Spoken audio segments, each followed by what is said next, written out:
Kyle Busch, you gotta love the guy. I tell you, on the pole for the All-Star race, 5 All-Star races he's raced in, and 4 DNFs, and the 7th place is his best finish. I think I remember the one where he and Denny Hamlin got into it. Or was that twice they got into it?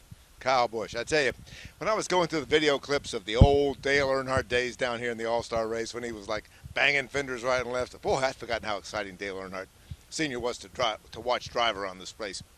I was thinking, Kyle Busch, why can't he do that? He does do that. I guess Kevin Harvick doesn't really care for that sort of stuff. Kevin Harvick, we talked to him today. He said, I don't really know if I'm on probation or not. It's an on-points race. And I was thinking, I think I talked to Junior Johnson about this one time. Remember the Tommy Ellis deal a couple of years ago when Jeff Bodine was driving for Junior?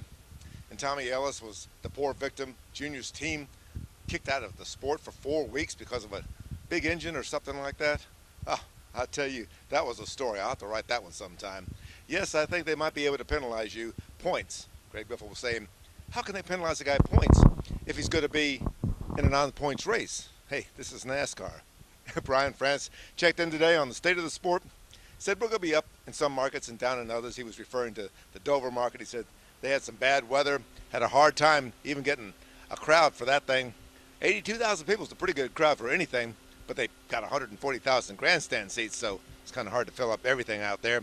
He says Kentucky's going to be a sellout. He says the 600 is going to be good. He says the All-Star race is going to be good. Good ticket sales. He says Iowa's going to be great. Sunday afternoon, that's going to be something for Carl Edwards to jet out to. Maybe Brad Keselowski.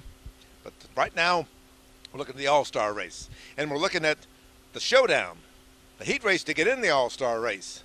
Got a little controversy there. Of course, the figurehead in that whole scenario is Dale Earnhardt Jr. He's not in the big race yet.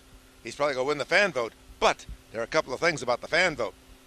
First off, you were supposed to be in a raceable car at the end of that race to be able to make the transfer. Second, you were supposed to win the fan vote. Third, you're supposed to finish on the lead lap. Finish on the lead lap, he could lose a lap in that race. It's only 40 laps, but he could lose a lap, pit stops or something like that. He's probably going to win the fan vote. I would doubt that anybody's going to vote against Dale Earnhardt Jr., the most popular guy in NASCAR. But if he's not on the lead lap, does he make the transfer? NASCAR, or the sprint people, came up with the rules back in March and said, all you have to do is be on the lead lap. Well, now they're changing that. You don't have to be on the lead lap. So he could win the fan vote, not be on the lead lap, and maybe make the All-Star race. Little controversy, I'm not quite sure. NASCAR's trying to backtrack on some of that stuff.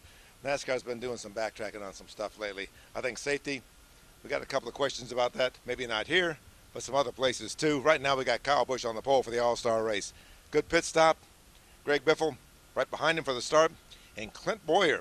My money in the All-Star race is on Clint Bowyer. Now, Las Vegas picks Kyle Busch to win. But then Las Vegas had Reagan Smith as 500 to 1 odds to win the Southern 500. And we know what happened down there. Could be a pretty exciting race. Just wish Dale Sr. was around to give us all some really good thrills. Mike Mullen from MikeMullen.net, Charlotte Motor Speedway All-Star Weekend, and let's see what Kyle Busch can do. And Clint Bowyer and Carl Edwards could be a good one. Mike Mullen from MikeMullen.net.